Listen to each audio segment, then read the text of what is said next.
Persebaya Surabaya mempersiapkan tim dengan cukup matang di bawah arahan Eduardo Perez. 7 pemain baru telah didatangkan dan ada perombakan di tim kepelatihan sebagai asisten Coach Edu.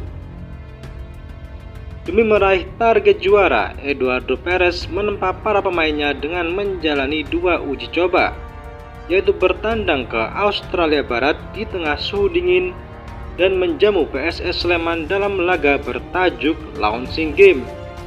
Sejauh ini hasilnya positif. Persebaya sukses mengalahkan Australia Barat 0-2 dan menang atas PSS Sleman 1-0. Clean sheet merupakan modal yang bagus. Namun tampaknya produktivitas gol perlu ditingkatkan lagi. Misi mendulang banyak gol akan menjadi ujian tersendiri bagi Eduardo Perez, karena minimnya produktivitas gol Persebaya akhirnya berdampak pada kegagalan meraih juara musim lalu. Untungnya Green Force memiliki 6 pemain yang bisa menjadi senjata pamungkas untuk mengalahkan lawan dengan produktivitas gol tinggi. Siapa saja mereka? Yang pertama adalah Bruno Moreira. Bruno sudah jelas akan menjadi salah satu pemain andalan Persebaya musim ini untuk membobol gawang lawan. Bagaimana tidak, ia adalah top skor klub musim lalu dengan 10 gol. Selain itu, sebagai salah satu pemain paling senior dan juga kapten di skuad Eduardo Perez, ia sudah kenyang pengalaman dengan persepakbolaan Indonesia, sehingga ia diharapkan bisa semakin matang dalam menciptakan peluang yang berbuah gol. Ia juga bertekad menjadikan timnya mencetak lebih banyak gol saat Indonesia Super League resmi digelar. Kami memiliki banyak poin positif, tetapi tentu saja kami masih memiliki banyak hal untuk ditingkatkan saat liga, ujar Bruno seperti dikutip dari laman resmi I-League. Pemain kedua adalah Francisco Rivera. Rivera sudah jelas masuk dalam daftar ini karena ia punya peran besar bagi Persebaya musim lalu dalam bersaing di papan atas. Mengutip dari Transfermarkt, ia telah mencetak 8 gol dan 7 assist bagi Persebaya, yang semakin mentahbiskannya sebagai roh permainan skuad Green Force. Eduardo Perez dan juga bonek tentunya juga berharap gelandang asal Meksiko ini tidak cedera, karena saat Rivera absen, Persebaya tampaknya sering mengalami kebuntuan untuk membongkar pertahanan lawan. Selanjutnya adalah Mihailo Perovic. Penyerang asal Montenegro ini merupakan rekrutan terbaru Green Force. Berbekal pengalaman di liga-liga Eropa, Perovic menghadapi ekspektasi tinggi sebagai mesin gol baru Persebaya. Sebagai penyerang tengah, ia mencetak 31 gol di seluruh klub yang pernah ia bela, dan juga mencatatkan 4 assist. Lalu jika melihat dari kiprah terkininya, yaitu pada Liga Montenegro musim lalu, performanya juga relatif baik.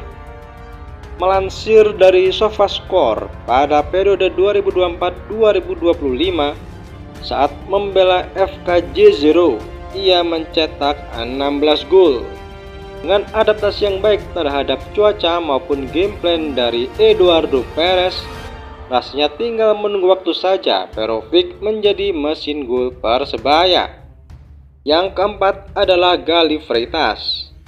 Penyerang asal Timor Leste ini mampu mencuri perhatian sejak direkrut Persebaya awal Juni lalu. Selama pramusim, ia selalu dimainkan sebagai second striker. Ia pun bisa menjawab kepercayaan Coach Edu dengan menyumbangkan 1 assist. Jika melihat posisinya yang cenderung sebagai second striker, Gali mungkin tidak terlalu sering mencetak gol. Namun kemampuannya mengobrak-abrik pertahanan lawan lewat akselerasinya bisa memudahkan pemain lain untuk mencetak gol. Kelima ada Malik Rizaldi. Salah satu faktor yang menghambat Malik Rizaldi bersinar musim lalu adalah sering absen karena cedera. Itu pun ia masih bisa berkontribusi dengan mencetak 4 gol dan mencatatkan 5 assist dalam 24 pertandingan. Musim ini top skor lokal Liga 1 2023-2024 tersebut siap tampil habis-habisan. Satu assist yang ia buat untuk gol Bruno Moreira pada laga Persebaya kontra PSS Sleman setidaknya membuktikan bahwa Malik masih mampu menunjukkan performa terbaik. Terakhir ada Milos Rajkovic. Persebaya seakan tak pernah kehabisan gelandang berbahaya. Jika musim lalu ada Francisco Rivera, kini gelandang asal Meksiko itu memiliki partner yang bisa bahu-membahu membobol gawang lawan, yaitu Milos Rajkovic.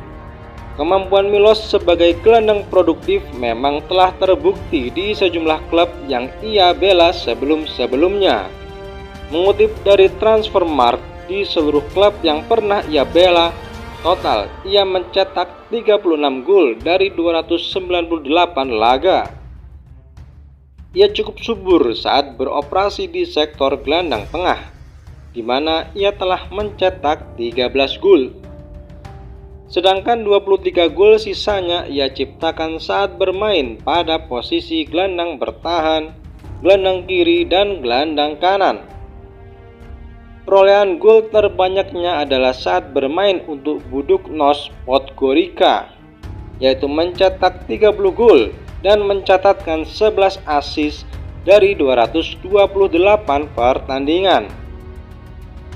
Dengan catatan mentereng tersebut, ia tinggal menyesuaikan dengan game plan yang diterapkan Eduardo Perez.